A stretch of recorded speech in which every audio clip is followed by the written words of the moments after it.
Assalamu alaikum, alaikum, yeah. Assalamu alaikum, alaikum, yeah. Assalamu alaikum, alaikum, yeah. Assalamu alaikum. Kisah teladan Nabi Musa alaihi salam. Nabi Musa lahir di zaman Raja Fir'aun. Di masa itu Fir'aun memerintahkan setiap bayi laki-laki yang lahir harus dibunuh karena pengaruh mimpinya. Menurut ahli nujumnya, mimpi Raja Fir'aun menandakan akan lahir seorang bayi laki-laki dari Bani Israel yang kelak akan membinasakan kekuasaannya.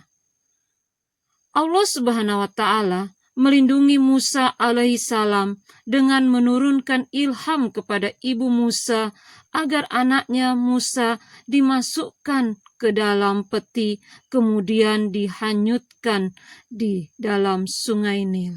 Bayi Musa pun diselamatkan oleh seorang wanita bernama Asia, istri Fir'aun. Melihat anak itu, Fir'aun marah. Akan tetapi dengan bujuk rayu Asia, Fir'aun luluh hatinya. Ia tidak jadi membunuh Musa kecil. Suatu ketika Musa kecil menangis karena kehausan. Asia memerintahkan pengawal untuk mencari ibu yang dapat menyusui bayi itu. Maka berdatanglah wanita-wanita yang ingin menyusui bayi Musa alaihissalam. Namun setiap kali ada wanita yang hendak menyusui, bayi Musa tetap menangis.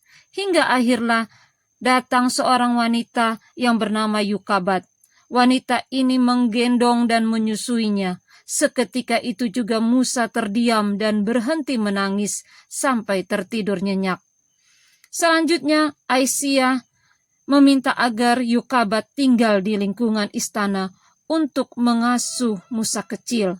Yukabat pun bersedia dan dengan senang hati mengasuh anaknya sendiri di lingkungan istana Fir'aun. Nabi Musa suka menolong. Suatu ketika seorang laki-laki bergegas datang kepada Musa dan berkata, "Hai Musa, sesungguhnya pembesar sedang berunding untuk membunuhmu. Keluarlah dari kota ini, itulah nasihatku kepadamu." Musa alaihissalam mengikuti nasihat orang itu, maka keluarlah ia dengan perasaan khawatir seraya berdoa.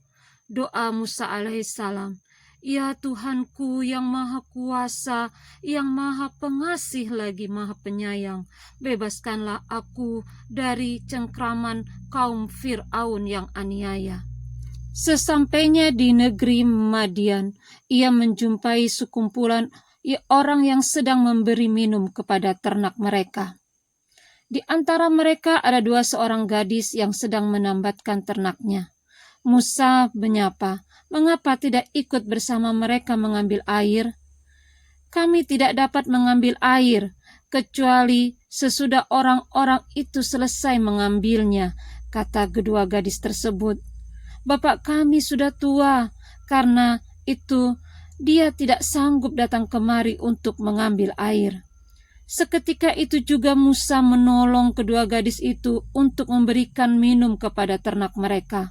Setelah menolong, Musa berteduh di bawah pohon seraya berdoa, "Ya Tuhanku, sesungguhnya aku membutuhkan kebaikan yang Engkau turunkan kepadaku."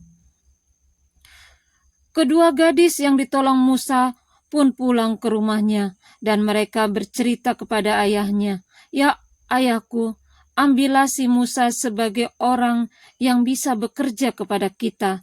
Kelihatannya ia orang yang kuat dan dapat dipercaya." Si ayah mengabulkan permintaan putrinya. Ternyata ayah kedua wanita itu tak lain adalah Nabi Syu'aib alaihissalam. Nabi Musa menghadapi Fir'aun. Nabi Musa telah diberi Tuhan mukjizat, yaitu tongkat yang dapat dijadikan ular. Tangan Musa dapat mengeluarkan cahaya yang menjadi pelindung baginya dari ketakutan. Kedua mukjizat inilah yang dijadikan Musa untuk melawan Fir'aun bersama tukang sihirnya.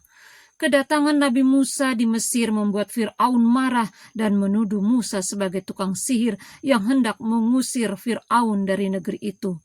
Musa telah mengingatkan Fir'aun, "Janganlah kamu membuat dusta, nanti kamu dibinasakan dan dapat siksa Allah Subhanahu wa Ta'ala." Di hari perjumpaan itu, tukang sihir Fir'aun berkata, "Ya Musa, lemparkanlah tongkatmu lebih dahulu, atau kami yang akan memulai lebih dahulu." Sahut Musa, "Kamulah lebih dahulu."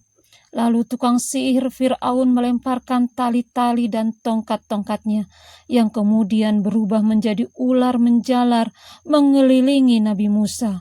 Di saat demikian itu Allah berfirman, "Dan lemparkanlah apa yang ada di tangan kananmu, niscaya ia akan menelan apa yang mereka perbuat. Sesungguhnya apa yang mereka perbuat itu adalah tipu daya tukang sihir belaka, dan tidak akan menang tukang sihir itu dari mana saja ia datangnya." Surah At-Taha ayat 69. Nabi Musa mengikuti perintah Allah, kemudian ia melemparkan tongkatnya. Seketika pula ular besar merayap sambil menelan ular-ular tukang sihir Fir'aun. Karena melihat tukang sihir tersebut, kejadian itu membuat tukang sihir langsung tunduk kepada Tuhan Nabi Musa. Fir'aun pun marah.